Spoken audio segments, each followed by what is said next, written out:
സംസ്ഥാനത്ത് വാഹനങ്ങളുടെ RC ബുക്കിന് പകരം ഇനി digital RC. Registration certificate printing March മുതൽ നിർത്തലാക്കാൻ ഒരുങ്ങുകയാണ് ഗതാഗത വകുപ്പ്.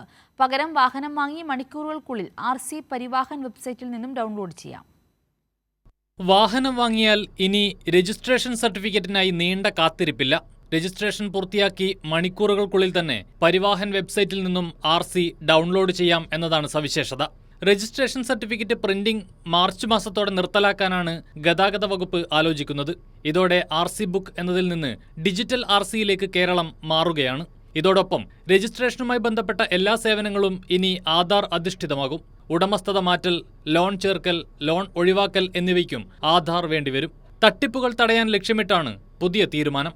വാഹനത്തിന്റെ ഉടമസ്ഥാവകാശം ആർക്കാണോ അവരുടെ ആധാറിലെ മൊബൈൽ നമ്പറാണ് RCയിലും രേഖപ്പെടുത്തേണ്ടത്. വാഹന ഉടമകൾ ആധാറിൽ ലിങ്ക് ചെയ്ത നമ്പറാണോ RCയിലും നൽകിയത് എന്ന് ഉറപ്പാക്കണം. മോട്ടോർ വാഹന വകുപ്പിന്റെ പരിവാഹൻ വെബ്സൈറ്റ് വഴിയോ അക്ഷയ കേന്ദ്രങ്ങൾ വഴിയോ ഇത് മാറ്റാവുന്നതാണ്. അതിന് കഴിയാത്തവർക്ക് RTO ഓഫീസിൽ 28 വരെ പ്രത്യേക കൗണ്ടറും സജ്ജമാക്കിയിട്ടുണ്ട്. കൈരളി ന്യൂസ്, തിരുവനന്തപുരം.